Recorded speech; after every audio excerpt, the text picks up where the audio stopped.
Root two, square root two, square root three, square root five, वर्गमूल 2, वर्गमूल 3, वर्गमूल 5, वर्गमूल 10, वर्गमूल 15, पाई ई 1.0102345678991234864 एंड सो ऑन।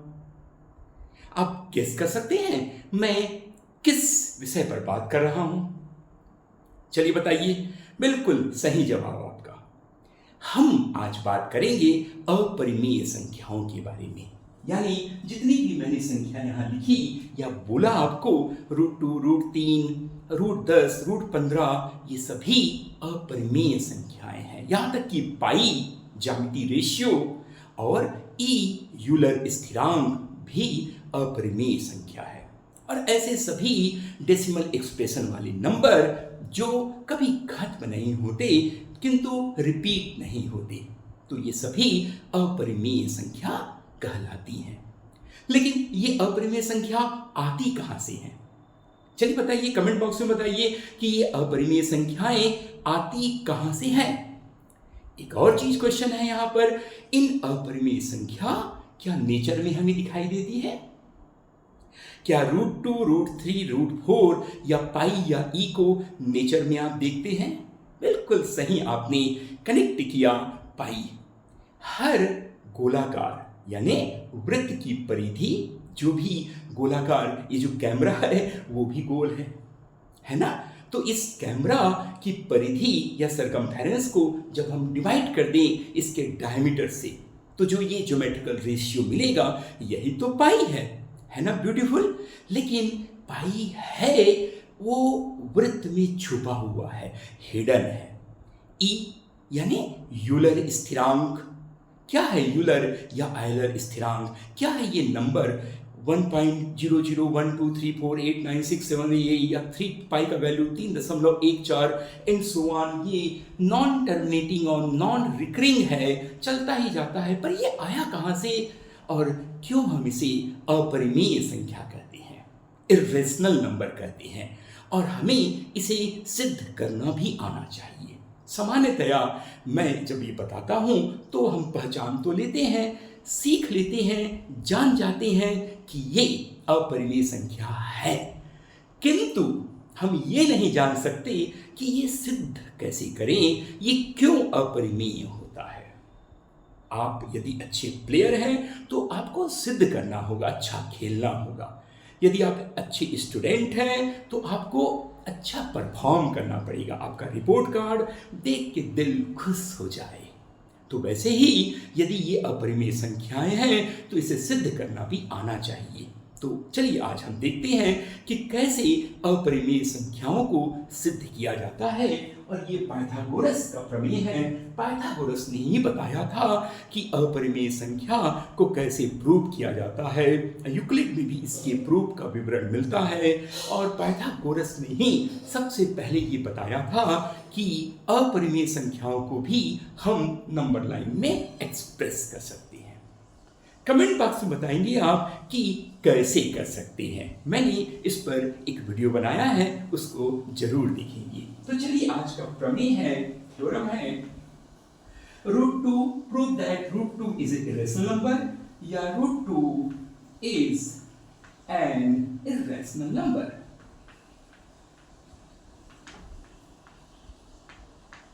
ये उपपत्ति तो आप देख सकते हैं कि root 2 is an irrational number या रूट 2 एक अपरिमेय संख्या है।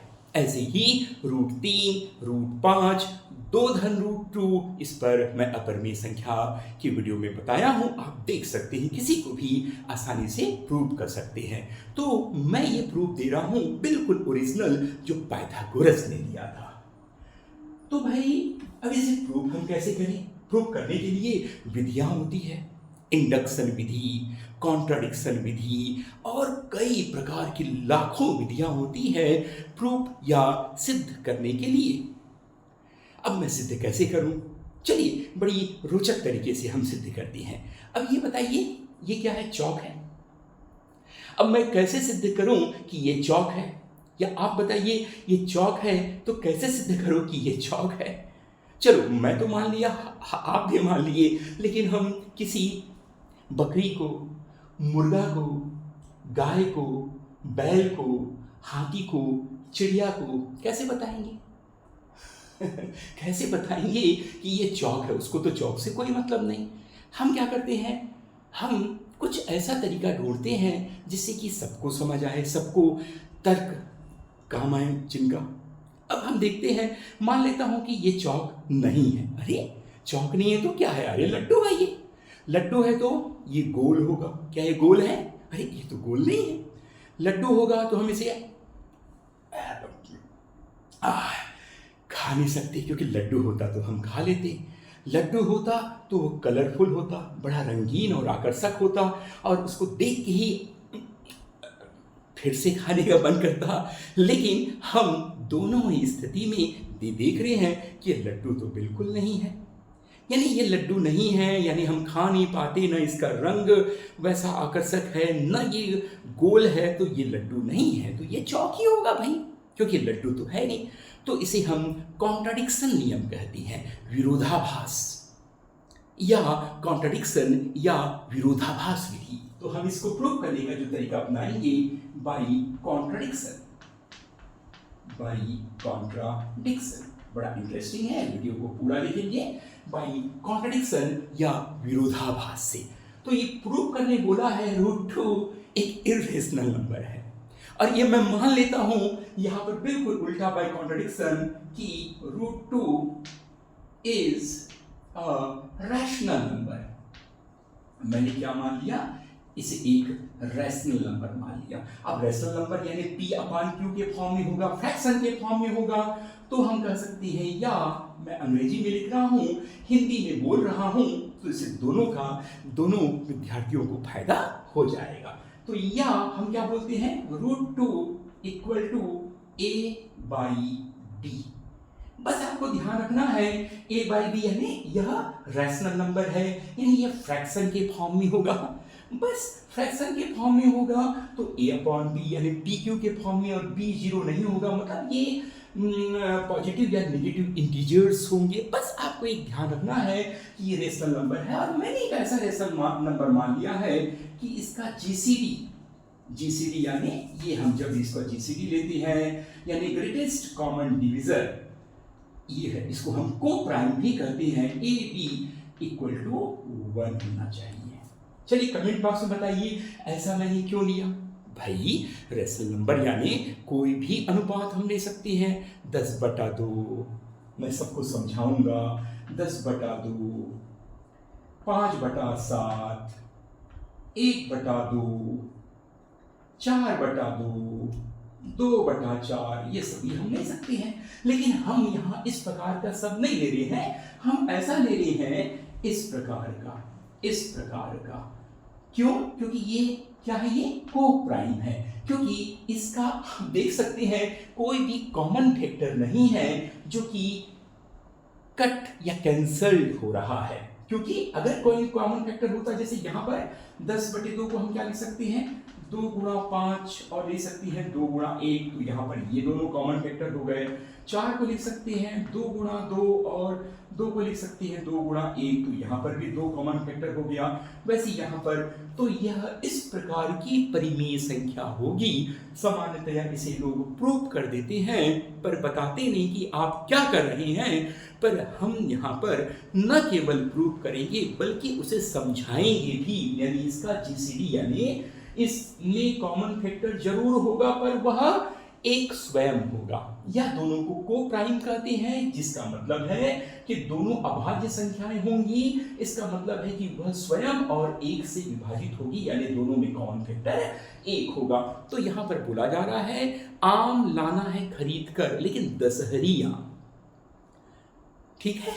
नींबू लाना है खरीद कर, लेकिन पेपर नींबू। आपको लाना है कलिंदर खरीद के, लेकिन कैसा कलिंदर, कैसा वाटरमेलन, ग्रीन कलर का, सफेद कलर वाला नहीं, ठीक है। तो बस यहाँ पर एक कंडीशन आपके पास रख दिया गया, तो आप इसको मिटा लेते हैं, क्योंकि मैंने इसे केवल समझाने के लिए बताया था।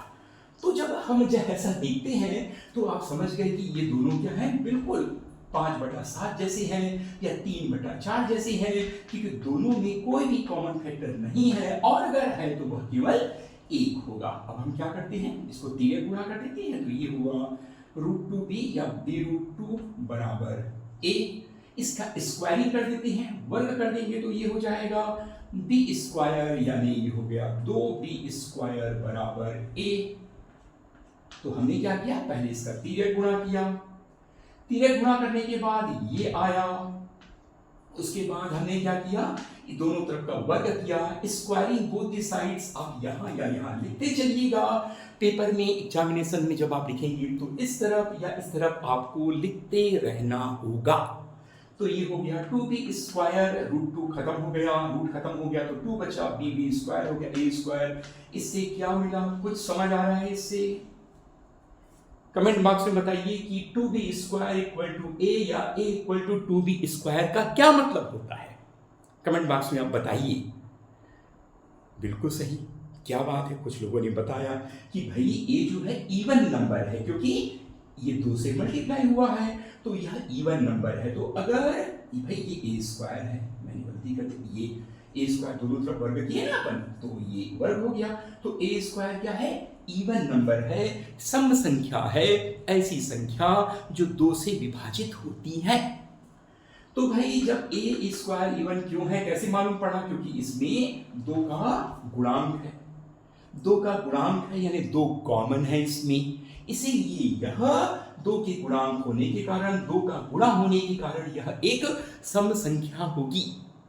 तो अगर ये सम संख्या है तो निश्चित तौर पर a को हम क्या लिखेंगे, a² अगर सम संख्या है तो a भी सम संख्या होगी, क्योंकि इसका गुणनफल भी क्या होगा, सम संख्या। तो a भी क्या होगी, सम संख्या। मान लेते हैं 2m या 2n है ना, यहाँ पर कोई भी यह संख्या है 2m, तो मतलब ये सम संख्या है, मतलब क्या हुआ, ये कोई भी पूर्णांक है ना। बस आपको बताया हूं, शर्त वही होना चाहिए।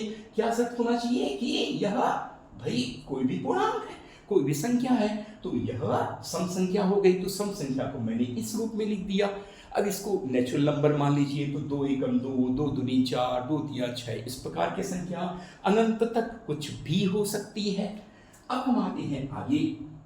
यदि a बराबर 2m है तो मैं इसका मान को यहाँ रख देता हूँ, तो ये क्या हो जाएगा, ये हो जाएगा 2b² = a² की जगह मैंने क्या रख दिया, 2m रख दिया का वर्ग। तो इससे ये क्या हो जाएगा, ये हो जाएगा 2b² बराबर 2 दूनी। इससे अच्छा प्रूफ यदि कहीं किसी वीडियो में मिल रहा है तो जरूर मुझे बताइएगा, मैं भी देखना चाहूँगा, ठीक है, उससे मुझे भी सीखने को मिलेगा कि इससे अच्छा प्रूफ कैसे हो सकता है भाई। तो 2b² ये हो जाएगा 4m²। हमने दोनों का वर्ग कर दिया, तो ये काट पीट के क्या हो गया, या और काटेंगे तो ये हो गया b², और ये 2 से हम डिवाइड कर दिए तो ये हो गया 2m²। अब इससे फिर से आपको कोई निष्कर्ष मिल रहा है क्या, b² = 2m²। फिर से आप देखिए, बड़ा इसी तरीके से जैसे ऊपर था वैसे ही यहां पर आ गया कि b² = 2m²। कमेंट बॉक्स में बताइए कि आपने क्या ऑब्जर्व किया, यहां से कुछ सीखा कि नहीं। हाँ, बिल्कुल सही जवाब आपका कि यहां पर निश्चित तौर पर b भी क्या होगी, जो b भी होगी वह भी आप इसको मान लेते हैं 2m या 2n, या उसको 2n ये लिख सकते हैं या 2n लिख दीजिए, कोई दिक्कत नहीं है।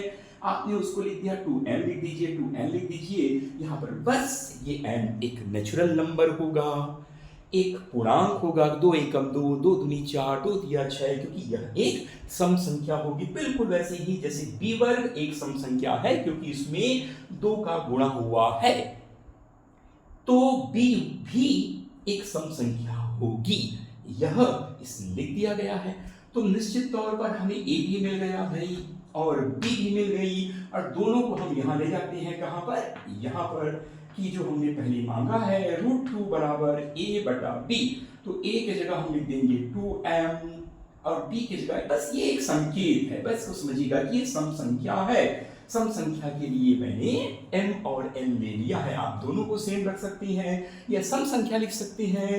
तो ये 2m होगा ऊपर में, a की जगह मैंने 2m रख दिया और b की जगह मैंने रख दिया 2n। आप देख सकते हैं कि जो मैंने माना था कि भैया यहाँ पर इन दोनों संख्याओं, ये दोनों संख्याएं जो हैं कोप्राइम होंगी, यानी इनमें कोई कॉमन फैक्टर नहीं होगा, और यदि कॉमन फैक्टर होगा तो सिर्फ एक होना चाहिए।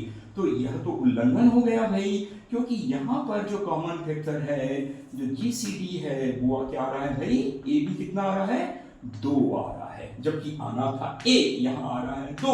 मैंने बोला था कोई कॉमन फैक्टर नहीं होना चाहिए, पर यहाँ पर कॉमन फैक्टर हो रहा है, यानी यहाँ तो सब कुछ उल्टा पुल्टा हो रहा है। और उल्टा पुल्टा हो रहा है मतलब गलती आपकी है। जब आपको मैंने कहा है कि ये लड्डू नहीं है, लेकिन आपने मान लिया ये लड्डू है और एक्सपेक्ट कर रहे हैं कि लड्डू जैसा स्वाद ही होगा, तो गलती किसकी है, लड्डू की, चौक की, या हमारी? बस तो ये विरोधाभास है, इट इज कॉन्ट्रडिक्शन, है ना, यानी हमने जो माना है वो गलत है, इट इज कॉन्ट्रडिक्शन। ठीक है, तो ये कॉन्ट्रडिक्शन है, और इसीलिए कॉन्ट्रडिक्शन है मतलब हमने हाइपोथेसिस जो माना था कि ये परिमेय संख्या है, तो भैया ये तो विरोधाभास है, इसीलिए this is the contradiction. Therefore, since this is a contradiction, आप पूरा लिख दीजिएगा पेपर में, since this is a contradiction, therefore √2 is not a rational number, but √2 is an irrational number। तो ये जो हो गया प्रूफ, HP हिंदुस्तान पेट्रोलियम नहीं, हैंस प्रूव्ड, है ना, इति सिद्धम, ये हो गया सिद्ध। तो आपको बताना है √2, मैंने किया प्रूफ, आपको करना है √3, आपको करना है √5, आपको करना है √10। इनको प्रूव करके देखिए, बिल्कुल ऐसे ही प्रूफ होगा।